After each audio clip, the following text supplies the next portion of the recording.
Lesson 166. I am entrusted with the gifts of God. 1. All things are given you. God's trust in you is limitless. He knows His Son. He gives without exception, holding nothing back that can contribute to your happiness. And yet, unless your will is one with His gifts are not received. But what would make you think there is another will than His? 2.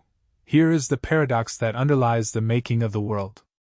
This world is not the will of God, and so it is not real.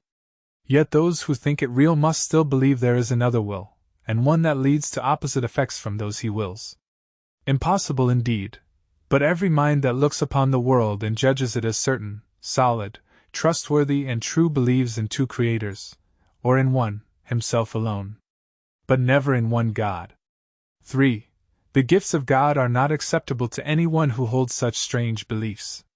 He must believe that to accept God's gifts, however evident they may become, however urgently he may be called to claim them as his own, is to be pressed to treachery against himself. He must deny their presence, contradict the truth, and suffer to preserve the world he made. 4.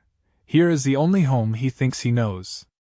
Here is the only safety he believes that he can find. Without the world he made is he an outcast, homeless and afraid. He does not realize that it is here he is afraid indeed, and homeless too, an outcast wandering so far from home, so long away. He does not realize he has forgotten where he came from, where he goes, and even who he really is. 5. Yet in his lonely, senseless wanderings, God's gifts go with him, all unknown to him. He cannot lose them. But he will not look at what is given him. He wanders on, aware of the futility he sees about him everywhere, perceiving how his little lot but dwindles, as he goes ahead to nowhere. Still he wanders on in misery and poverty, alone though God is with him, and a treasure is so great that everything the world contains is valueless before its magnitude. 6. He seems a sorry figure, weary, worn, in threadbare clothing, and with feet that bleed a little from the rocky road he walks. No one but has identified with him, for everyone who comes here has pursued the path he follows, and has felt defeat and hopelessness as he is feeling them.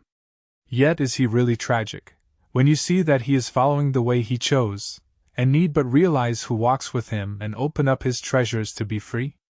7. This is your chosen self, the one you made as a replacement for reality.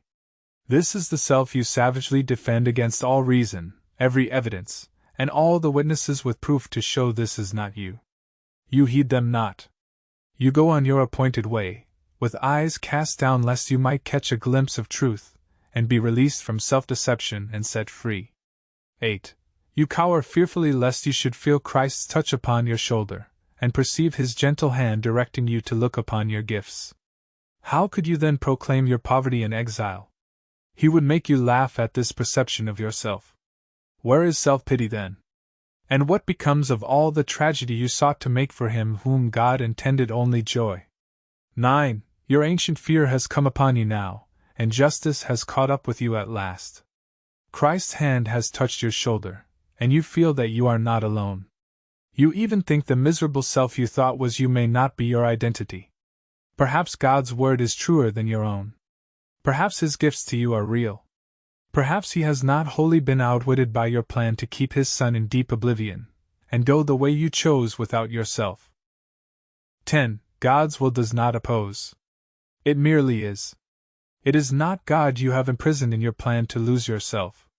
He does not know about a plan so alien to His will.